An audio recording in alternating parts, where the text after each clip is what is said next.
Live from London, this is Global Business. Hello, welcome to the programme. I'm Jamie O. And I'm Robin Dwyer. Our top stories.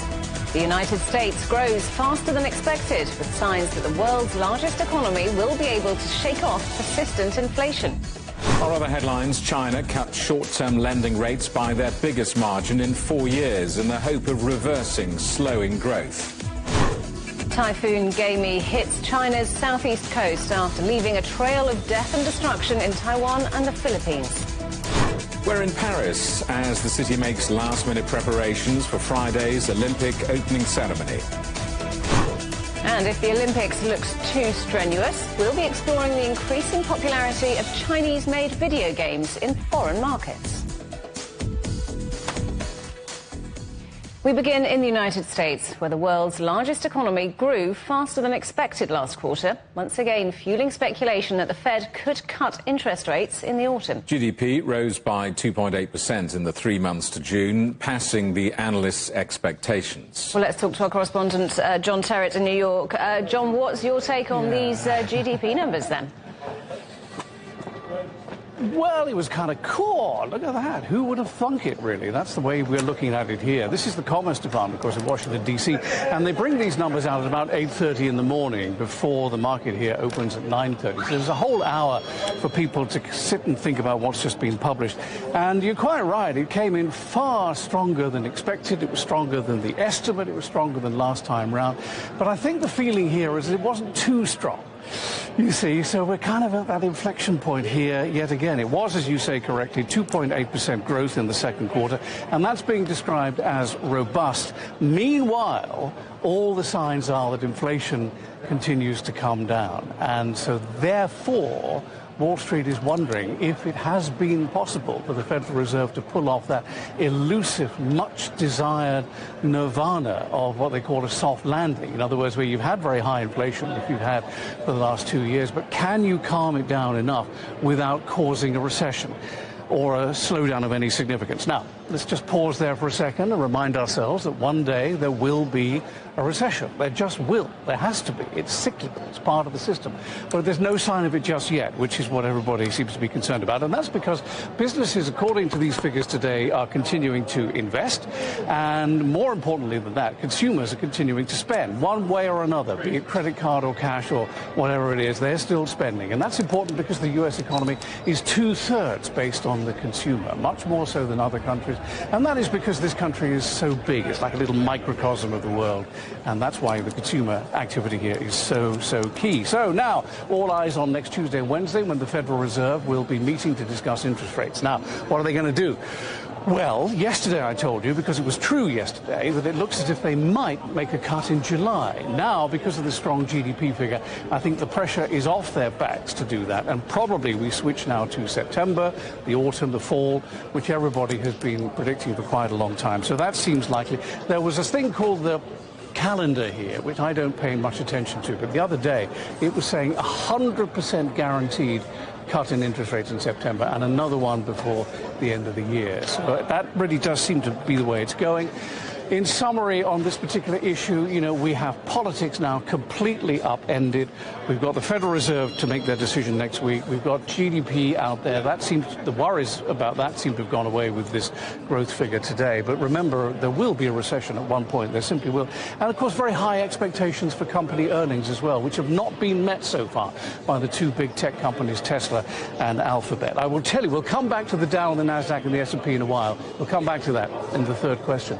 But I'll tell you, the Dow is up sharply now based on that GDP number and pretty much everything I've just said.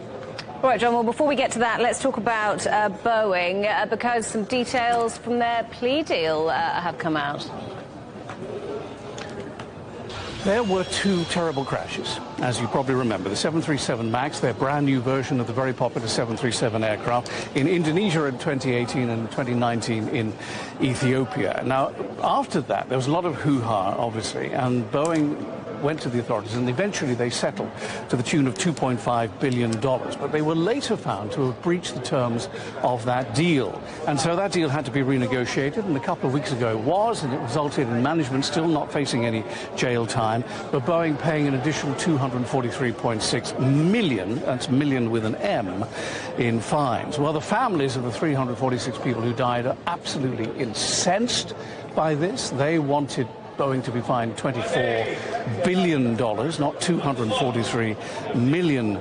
And by the way, that was never going to happen, because I promise you they're not going to let Boeing go. They won't. So they're not going to bankrupt Boeing. So that fine is to be paid. Now today, what Boeing has pled guilty to has been revealed, and it is that they have pled guilty to defrauding with their staff, defrauding the Federal Aviation Administration, and the false representation to the Federal Aviation Administration of key software. And that's because they basically lied about software that they had in the cockpit on the 737s. They didn't tell the pilots about it. It was there, it kicked in, and it caused the crashes in Ethiopia and Indonesia. Now, finally, the families have a chance to file any objections to all of this. It's going to a judge called Reed O'Connor, who's down in Texas. He will either accept Boeing's plea or he will reject it, and he's also going to look at restitution for the family. So the story rolls on. In the meantime, Boeing shares here are up 2%, and it's a Dow Jones component. OK, John, so you mentioned Tesla and Alphabet. Let's talk about that now, because they're what's behind this tech sell-off we've been seeing. Yes, because I think there were very, very high expectations going into this earnings season for the big tech companies. And as we saw, they couldn't completely live up to it. And in very simple terms, the worst one was Tesla a couple of days ago, which has serious issues from Wall Street's perspective regarding its operating margins, and Alphabet, Google through YouTube, which has issues about CapEx spending and where it's going to spend the money and how it's going to spend the money to buy other companies and improve itself. Those are the two key issues. On top of that, as I said just now, we've got this political upending going on. We've got the Federal Reserve next Tuesday, GDP, yeah, we got that. High hopes, and also real concerns, I think, about AI. People are slightly worried here about whether people have gone over the top when it comes to investing in AI. Will they get significant returns anytime soon, or is it the emperor's new clothes, that sort of thing? Now, finally, I have to tell you that 78% of the S&P 500 who have returned their earnings so far have given us an upside surprise. So things aren't that bad. And yesterday, S&P Global was talking about a Goldilocks start to the third quarter, the next 3 months that we're presently in. So as I've said before, recession will come at some point, but there's no sign of it just yet. So at the moment, because of that GDP figure, we have the Dow up by 382 points. The S&P 500 is ahead by 55 points. And, you know, once again, we live to fight another day here. We'll just have to see what happens as we move towards the end of the day in about 4 hours' time. John, thank you very much. Correspondent John Tarrett in New York. The car industry is facing a rather bleak outlook after disappointing half-yearly results for major car makers Stellantis and Nissan. Stellantis, the maker of brands like Jeep, Fiat and Peugeot, reported net income that had almost halved in the 6 months to June. Nissan also slashed its full-year profit target as shares fell by the most since February. Well, Daniel Harrison is an automotive expert at Ultimate Media. Essentially, they're suffering from very similar problems, particularly in the US automotive market. So there's intense price competition. We've known since the COVID period. There's been a price war, largely triggered by Tesla, but also the potential threat of Chinese EVs coming in, undermining them. In the case of Stellantis, they're also suffering from being mid-product cycles. So a lot of their models are becoming out of date. I believe they're going to launch 20 new models later this year to try and revive their fortunes. And the transition to EV has not really materialized at the rate that all of the auto OEMs have been expecting. So they've been caught out by that. And they've also struggled to manage inventory levels. So in that sense, they're kind of taking their eye off the ball. So they're struggling on a number of fronts. And it's very similar in the case of Nissan. Even Tesla's struggling right now with sales volumes and profitability. OK, well, look, that's a snapshot of the past. Let's talk about the future, because Stellantis and Nissan have both blamed increasingly cutthroat competition and slowing EV sales for their financial woes. How do you see the future, then? How do you see this competitive landscape evolving in the next few years? It's going to be very tough, is the answer. I think Carlos Tavares, the CEO of Stellantis, even admitted it's going to be Darwinian, in the sense that there's going to be a lot of losers in this transitional period from internal combustion engines to electric vehicles. There's going to be a lot of business failures. We saw Fisker fail recently. And, you know, a lot of the Chinese OEMs or electric vehicle companies trying to break into Europe and North America, a lot of those are inevitably going to fail. So what we're going to see is a lot of industry consolidation to get those economies of scale, and there's no point in developing common EV platforms independently. It makes sense to have partnerships, and you're seeing that already with Volkswagen and Stellantis. It has a joint venture with Leapmotor to try and bring down the costs of transitioning to these new electric vehicles. I want to talk to you about surely one of the world's most famous brands, Ford Motor Company. Before I walked in here, the news that Ford loses $50,000 on every EV it makes. Ford has reported a $1.1 billion loss, despite a 61% increase in EV sales. I mean, how does the company improve its cost structure to make EVs more profitable? Yes, I mean, across boardrooms, that is the million-dollar question. How do you do that? Ultimately, it's about economies of scale. You know, investing in battery gigafactories is enormously capital intensive. It requires huge upfront capital, and you can only do that at a very large scale. The problem is the scale is not there in the demand side yet, and it is not as expected to be. Different battery chemistries, you'll see a lot of the car companies are transitioning to LFP or iron-based batteries rather than what's called the NMC chemistry. That's one way they're looking to reduce costs. Perhaps not fitting batteries quite as big to alleviate range anxiety is another strategy. But ultimately, it's about bringing down the cost of the components, because about 30 to 40% of an electric car is the battery cost. So they have to find a way to bring down the cost of manufacturing those ultimately. China has cut its one-year benchmark lending rate, dropping the cost of borrowing to its lowest level in 4 years. The cost of a medium-term loan has been reduced by 0.5% to 2.3%. 5 of China's biggest banks have lowered deposit rates in response amid concerns over a squeeze on margins. Growth has been slowing in the country, and incentives have also been announced to encourage sales of electric vehicles. The UK's most valuable fintech firm, Revolut, has been granted a banking licence with restrictions which will allow it to compete with traditional banks. It means the company can begin to hold customers' deposits and issue loans and credit cards. Revolut currently operates as an e-money firm, with customers transferring money into digital-based accounts that can be spent using the firm's debit cards. Nestlé, the world's biggest packaged food company, has been forced to lower its annual sales outlook after disappointing first-half sales growth.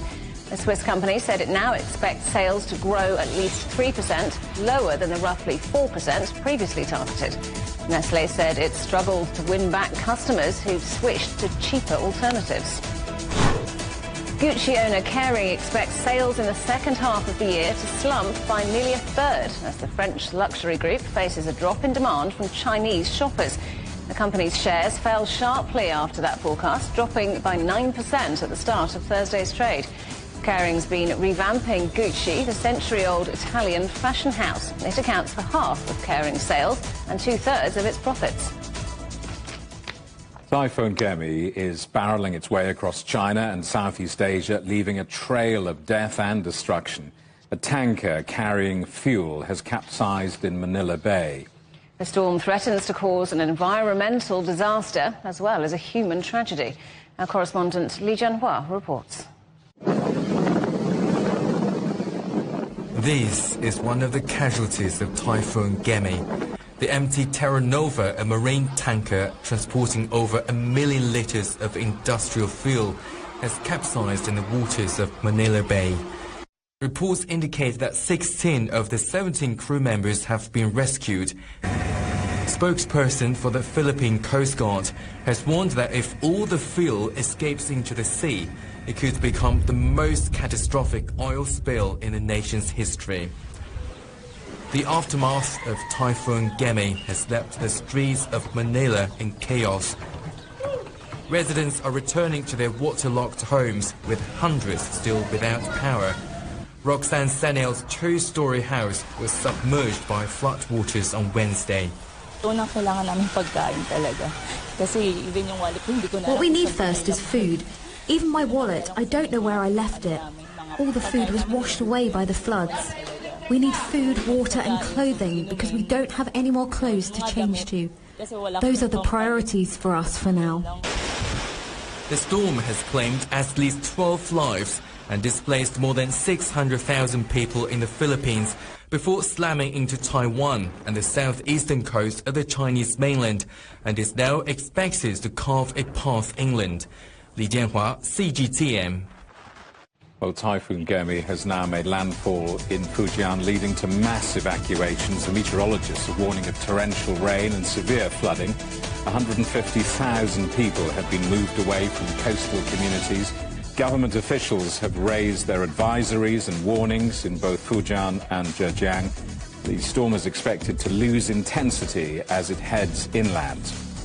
Thousands of people have been evacuated from North California after a fire broke out on Wednesday. It's torn through 2,500 hectares of land, accelerated by strong winds and dry weather. The emergency services are fighting to control the flames, but just 3% of the fire has been contained.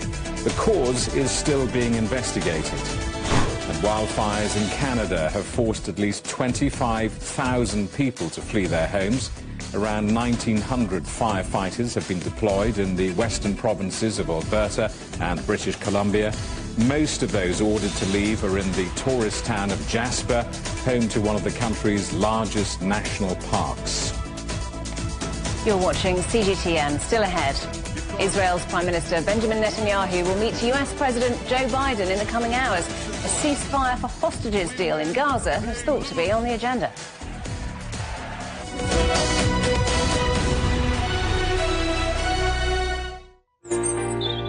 Ever wondered what's the difference between a bear and a bull market? Where are the cash cows? And who are the lame ducks? And what exactly are black swans? Grey rhinos? And unicorn companies?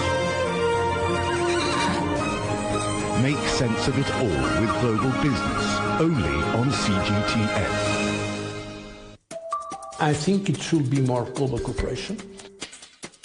I would like to hear more the voice of the developing countries.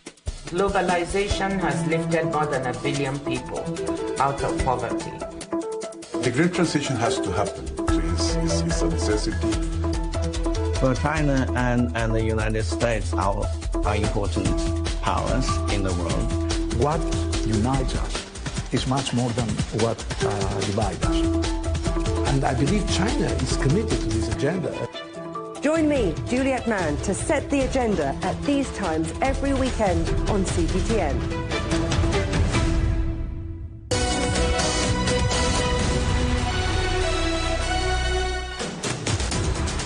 Welcome back to Global Business Europe.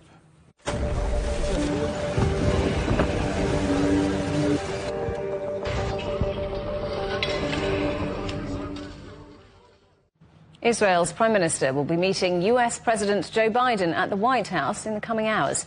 Talks are expected to focus on a ceasefire for hostages deal in Gaza. This comes a day after Benjamin Netanyahu's address to Congress, which was boycotted by dozens of Democrats, including the Vice President Kamala Harris. She's due to meet Netanyahu separately. The former House Speaker, Nancy Pelosi, described his speech as the worst to Congress from any foreign leader. Netanyahu vowed to fight for total victory in the conflict, which was greeted with applause from Republicans. This is not a clash of civilizations. It's a clash between barbarism and civilization.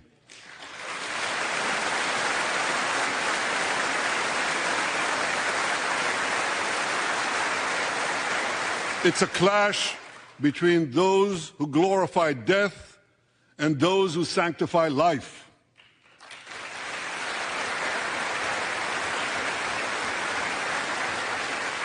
For the forces of civilization to triumph, America and Israel must stand together.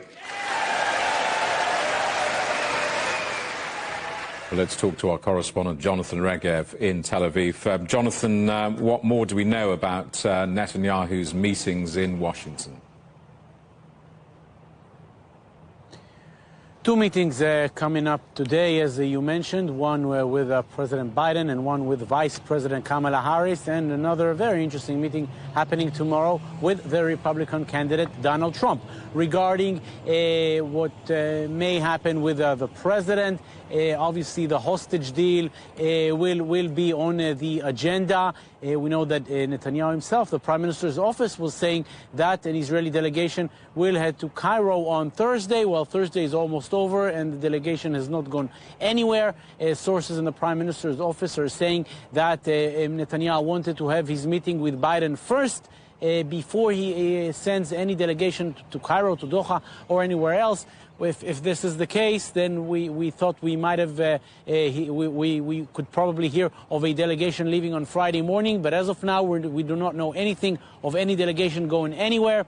We'll have to see what comes up from the meeting between Netanyahu and President Biden. And perhaps even more important than the meeting with the president himself is the meeting with the Vice President, Kamala Harris, who will most probably be the Democratic candidate to the presidency. Of course, Kamala Harris, just like every other candidate in the United States, has a very strong bond to the state of Israel, but also a lot of criticism towards the Netanyahu government and towards the way that the war in Gaza is handled. And as mentioned, tomorrow in Florida, a meeting with the Republican candidate Donald Trump. Netanyahu and Trump had their ups and downs in the relationship. It will be very interesting also to see what comes between these two when they meet. As we mentioned, the hostage deal, which according to all sources is close to coming to fruition, is on the table. And on this issue, it's important to say that the number of hostages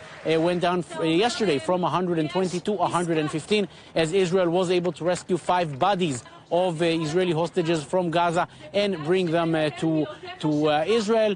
Israeli officials believe that actions such as this one will only promote Hamas to make perhaps even more concessions in order to reach a deal.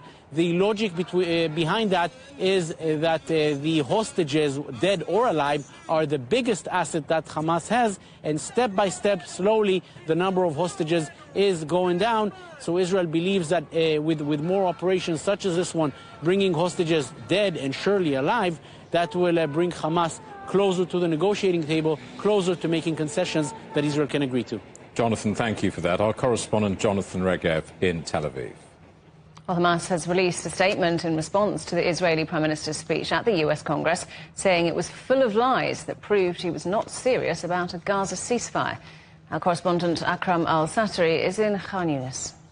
The statement was defying and refuting the words that were said by the Israeli Prime Minister in front of the Congress. They were saying that that speech was full of lies.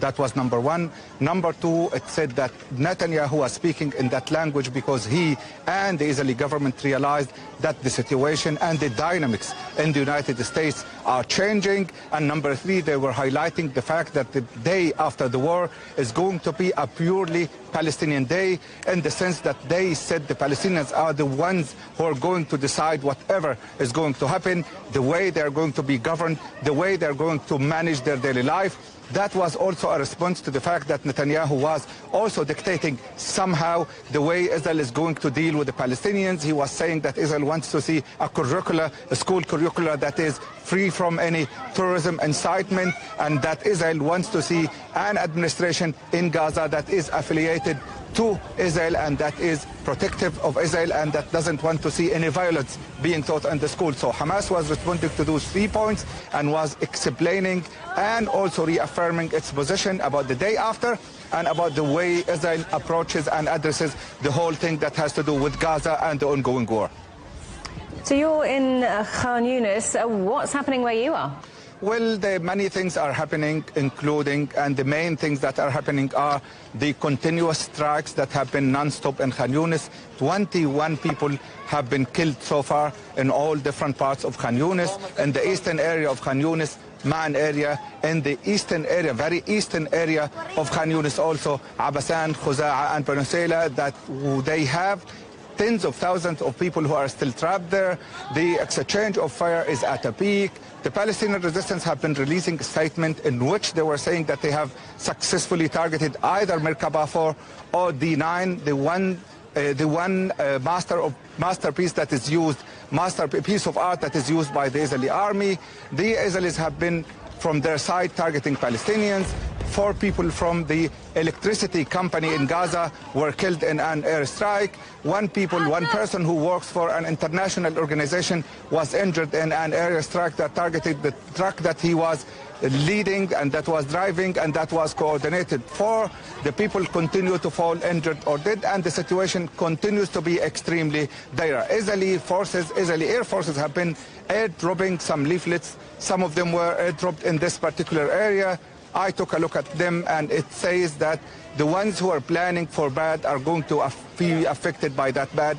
They are saying that Hamas has planned bad things, and now it's about time that Hamas would be held accountable for its vicious acts against the Israelis, according to the language that was being used. And this is perceived by the Palestinians as a kind of psychological warfare that has been aiming to weigh them down and aiming to make them compromise their positions and also blame and condemn the Palestinian resistance. We've been talking to a member of the Palestinian Liberation Organization and a Palestinian resident. They've been sharing their thoughts on the talks in China earlier this week, which led to the signing of the Beijing Declaration, setting out a possible path to peace in Gaza. We in the Democratic Front presented a vision for the national dialogue in Beijing, and we called upon everyone to respond positively to the efforts aimed at unifying the Palestinian positions and ranks at this stage. The results of this meeting, in terms of the understandings, agreements, and decisions reached, are important in nature. The role of the People's Republic of China and its leadership was important in supporting and nurturing this dialogue, which led to important outcomes. Within the framework of the Palestine Liberation Organization, it includes all forces and ensures political partnership in national decision-making. What is important now is how we transfer the good intentions and good decisions that are on paper to actual practice on ground. Syria's president has met Russia's Vladimir Putin for talks in Moscow. Bashar al-Assad has warned Putin about what he called an escalation in tension in the Middle East affecting Syria. Russia, which has a military presence in the country, has reportedly been seeking a peacemaking role between Syria and neighboring Turkey. They cut diplomatic ties over a decade ago in the wake of the Syrian civil war. But there have been signs that Turkey may be looking to repair relations. Southeast Asian foreign ministers are meeting in Laos, where discussions on energy and international affairs are on the agenda. The gathering comes ahead of 2 ASEAN summits over the weekend, where officials from the United States, European Union, Japan, China, Russia and others will discuss key global issues. China's Foreign Minister Wang Yi has already held talks in the lead-up to the ASEAN Plus China summit, slated for later this week. Our correspondent Rianne Meltzer reports. Today I spent following around Wang Yi with the Chinese media entourage, and he may be here for the sideline ASEAN meetings, the ASEAN Regional Forum and the East Asia Summit, as well as the China plus ASEAN meetings as well, and other important meetings. But he's also holding an official visit to Laos. Now, just a short while ago, there was also a trilateral meeting between Wang Yi and his counterparts from Russia and from Laos. And that was followed by what's taking place now, as far as I understand, which is the China-Russia bilateral meeting, followed by a China-India bilateral meeting. So an extraordinarily busy day for Wang Yi. And this is really one of the strengths of these ASEAN meetings, is that it brings all these countries together, countries that often don't see eye to eye, and they have a chance to have a dialogue between them in these bilateral breakaway meetings and try to find common ground with sort of ASEAN as a neutral staging point for these talks. And of course, China plus ASEAN will be talking about maintaining the trade and investment momentum between the region and China, with ASEAN now being China's #1 trading partner, and China being the #1 trading partner to many of the ASEAN countries as well. So a lot of positive talks about progress in those areas, as well as trying to diffuse these big global geopolitical tensions as well. Iraq has awarded French, Spanish and Turkish engineering companies contracts to build the country's first metro. The $18 billion project will be bankrolled by Germany's Deutsche Bank. It's expected to be completed in 4 years. The overground project for the capital, Baghdad, was initially drafted in the 1980s, but put on hold due to years of war and international sanctions. You can get highlights from the week's news in Europe and China direct to your inbox from CGTN's Storyboard email newsletter. Sign up at europe.cgtn.com/newsletter. You're watching CGTN. Still ahead, a walking wonder. A French Paralympian wearing a robotic exoskeleton makes history, carrying the Olympic torch through Paris.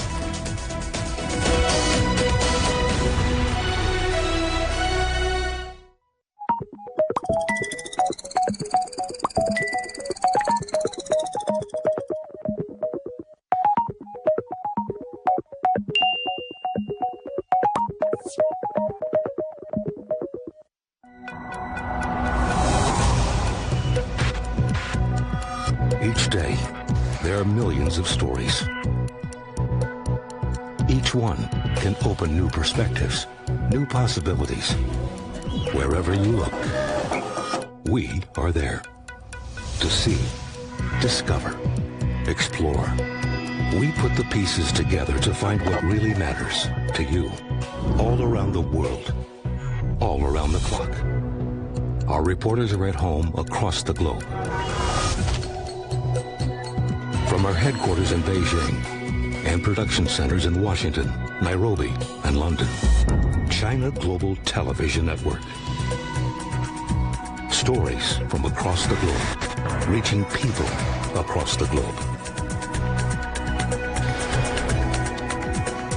CGTN. See the difference. What do we mean when we talk about the difference? The difference is in the detail, the background, defense ministers from the wider angle and perspective of every story. Wherever the story may be. CGTN. See the difference.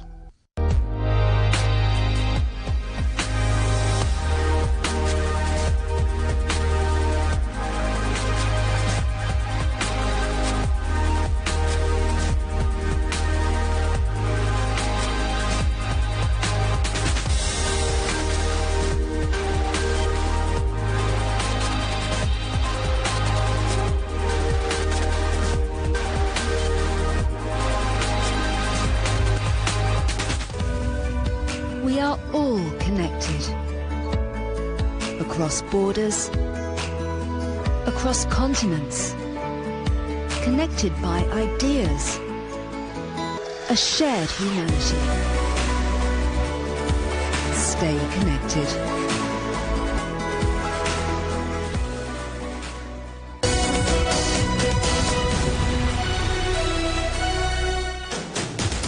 Welcome back to Global Business Europe with Jamie Owen and Robin Dwyer. Our top stories. The United States grows faster than expected, with signs that the world's largest economy will be able to shake off persistent inflation. Our other headlines: China cut short-term lending rates by their biggest margin in 4 years in the hope of reversing slowing growth. And Typhoon Gemi hits China's southeast coast after leaving a trail of death and destruction in Taiwan and the Philippines. Our correspondent Guo Yan reports. Various safety measures and precautions are all underway as Typhoon Gemi approaches. And those preparations involve analog efforts. Staff members and crew from a local electric company of the state grid have been deployed to affected areas. Their focus is on carrying out urgent repairs. Gamy is the first typhoon to make direct landfall in our province so far this year. Our power supply station has conducted a handful of preparations in advance. A team of 106 members are well prepared for urgent repairs in Sanshan town. We have stocked up on machines and materials for urgent repairs following the landfall of the typhoon. Currently, State Grid Fujian Electric Power has assembled more than 680 emergency repair teams with nearly 1,000 staff members. More than 70 repair teams have been dispatched to the areas that may be heavily affected, such as Fuzhou, Putian, and Ningde. Local authorities have raised emergency response levels for the typhoon. Factories and schools have also been closed. Standard precautions have been issued by authorities with a focus on the response to possible flooding and other geological disasters. Gui Yan in Fujian for CGTN.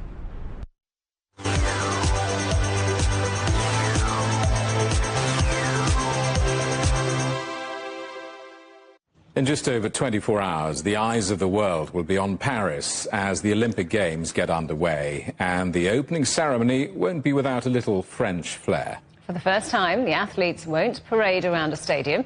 Instead, they'll board 160 boats, which will sail past some of the city's most famous landmarks. Our correspondent Tony Waterman is in Paris. Tony, how are the preparations looking? Well, to say that the security preparations are on a scale that Paris has never seen before is really an understatement. The officials say that some 75,000 police officers, soldiers, and private security guards have been deployed for the games. There are police officers on horseback, on motorbikes. Even I saw a trio gliding by on rollerblades. The Olympics always carries with it a very high security risk. You have millions of people that attend these events. You have a lot of athletes, their families, their support systems, high delegates from a lot of countries coming.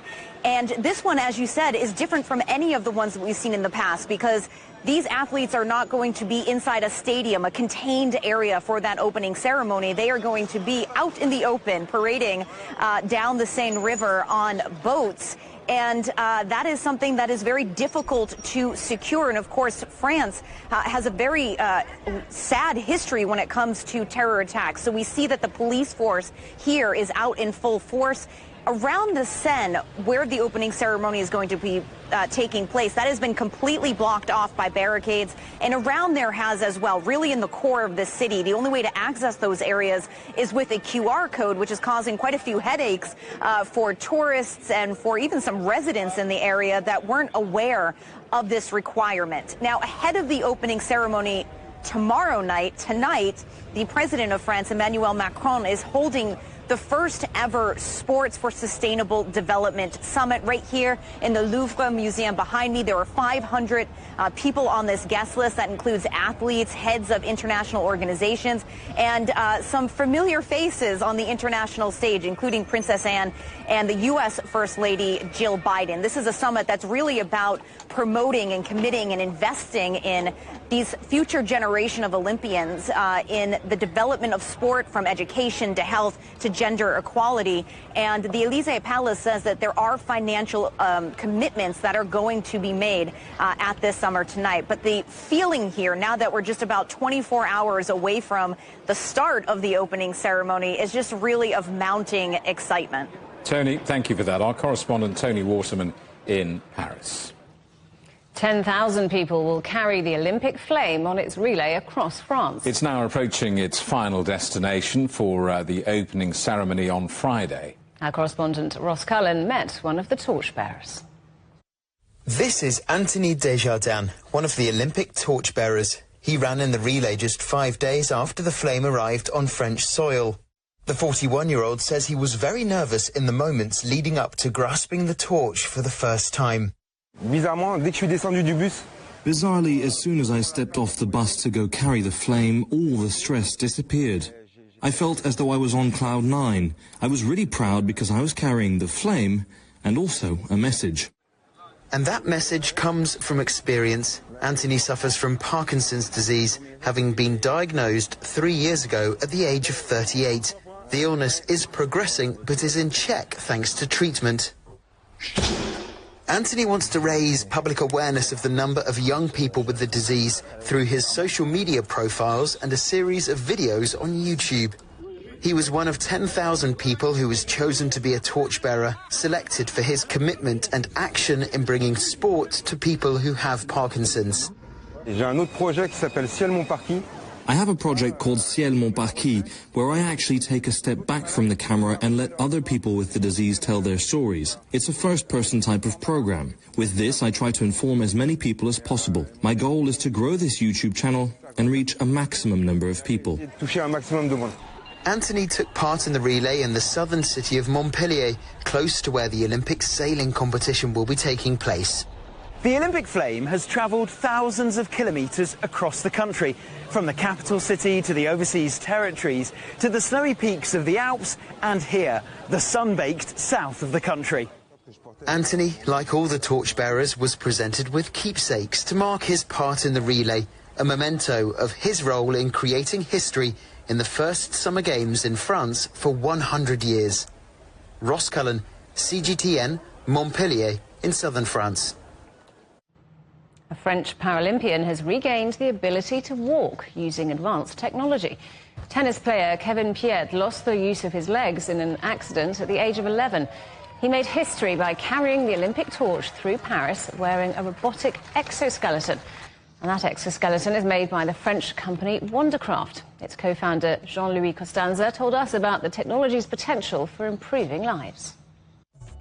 We at Wondercraft have been really busy finishing and completing the development of the prototype of that exoskeleton that you saw in 22, and which is designed to be the first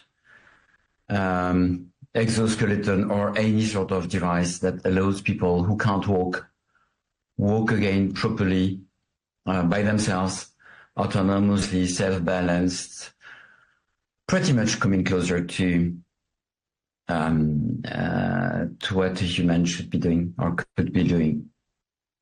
And the development of the first version has been completed. So now we're in the process of having it approved by the FDA and CE marked in for Europe. So we were lucky to be invited with our test pilot, Kevin, for the torch relay in Paris.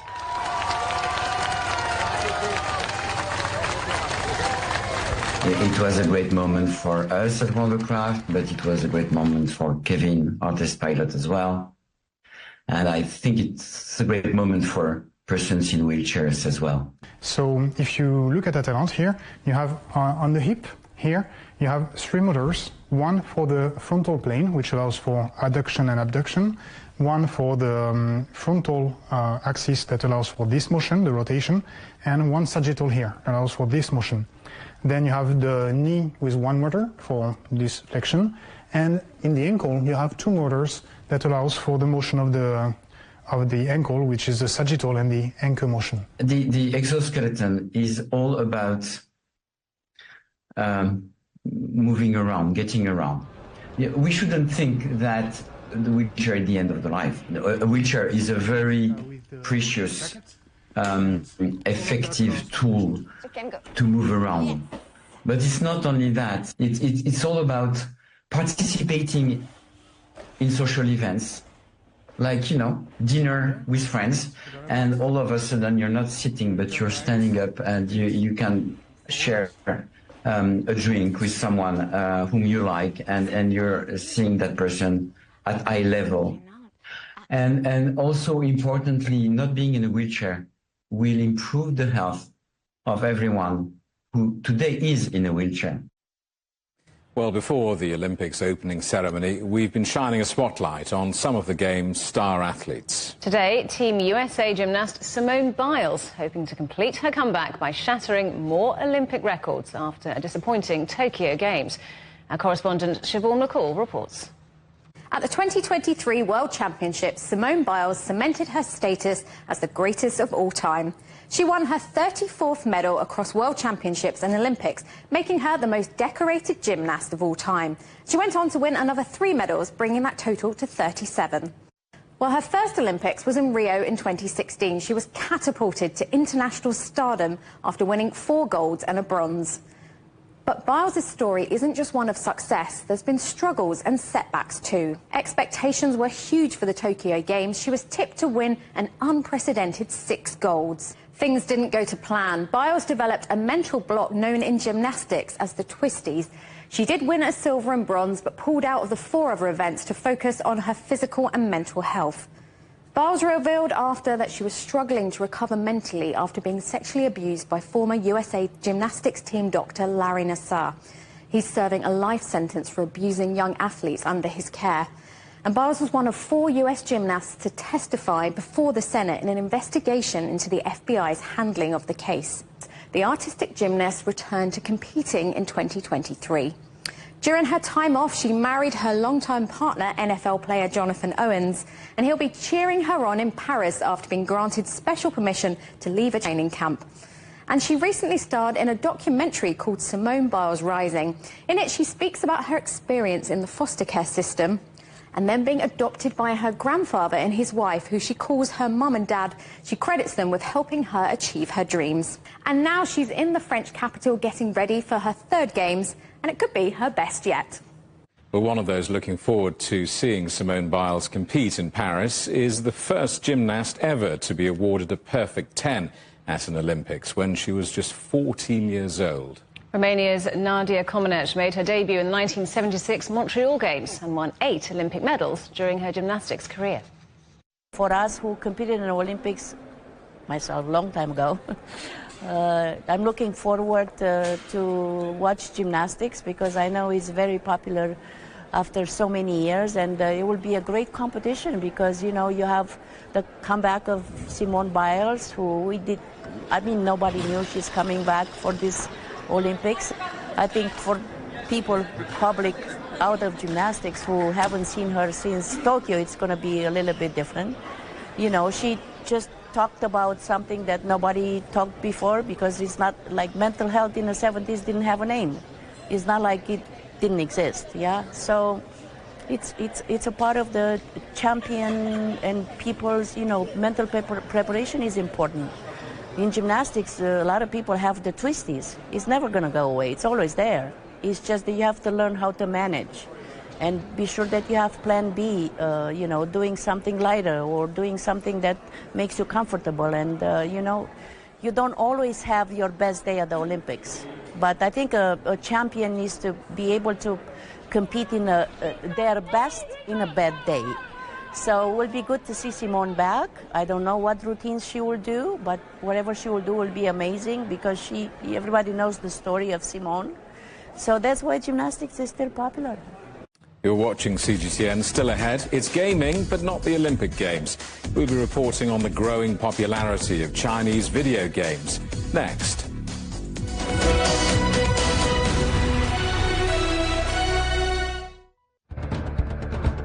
Events have consequences. Words create impact. Unprecedented scenes that we saw. The cleanup operation is now well and truly underway.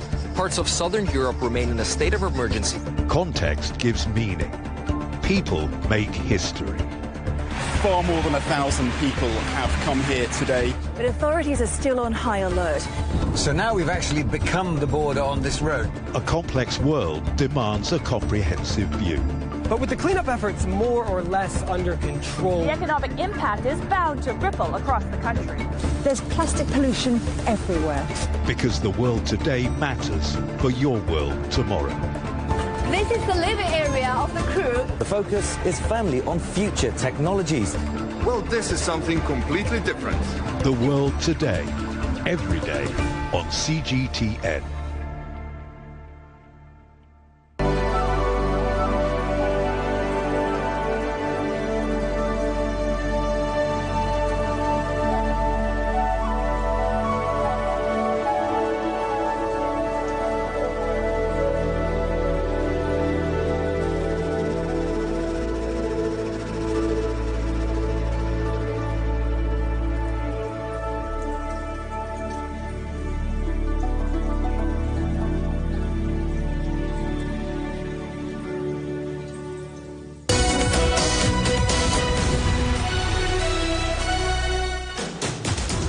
Welcome back to Global Business Europe.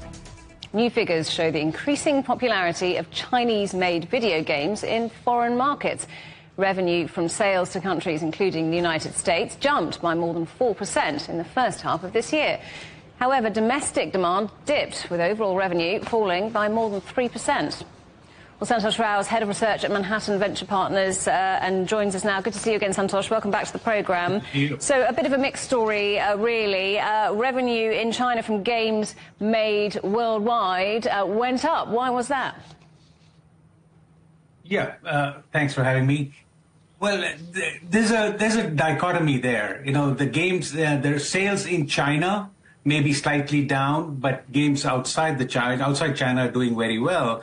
And that has the macro variables have a lot to do with that as well. So you have to look at China slowing down, consumer spending slowing down, the GDP kind of on the lighter side. I think all those things are playing into that. But when I look at the numbers, the first half numbers in China itself, I think that they're tracking very well. I think this is seasonally a low quarter. Most of the sales happen towards the end of the year. I think so. You will see it pick up. So if you just extrapolate the first half numbers to the full year, I think you're pretty much trending in line with what it would be last year as well. And last year was a banner year after 2022 when it slowed down. So it's like going up and down, just reflecting the macro environment. You have the regulatory crackdown a little bit, 22, then 23 it relaxed, it went up, 24 it's starting slow, but it's still trending pretty well. So overall, I think it's doing well. But to a broad answer to your broad question is that the international markets are doing much better because there are less regulatory requirements, and it's popular outside. Well, that's what I wanted to ask you. Why are they popular? What is it about Chinese games that sell so well overseas?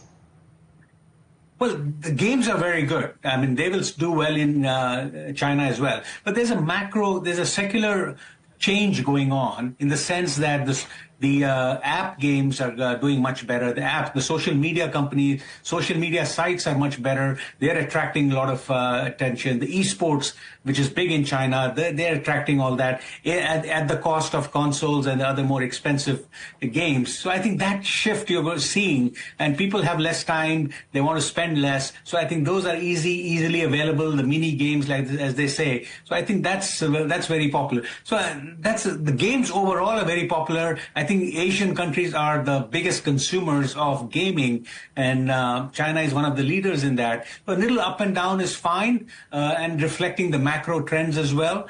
But China, I feel net overall, the trending is in line with prior years. And what about AI, artificial intelligence? We're seeing that change many things, of course. How do you think it will change the gaming industry?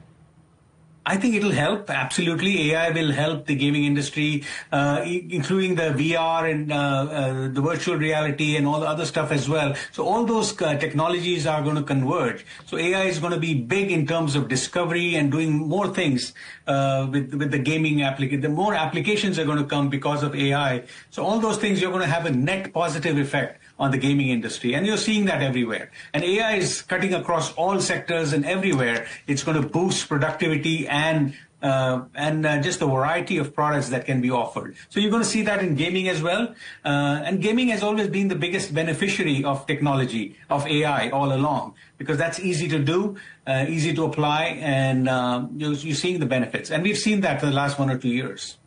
Santosh, good to talk to you as always. Thank you for joining us. Santosh Rao there from Manhattan Venture Partners. Thank you. Now, if you've ever been stuck waiting for your Uber driver to show up, there may be a solution, and not so far away. The city of Wuxi in China has become the go-to destination for driverless cars. Our correspondent, Sao Chu-Fung, reports now from a driverless minibus. And right now I'm waiting for a very special transportation vehicle. It's unlike any others I've ever tried, so wait and see.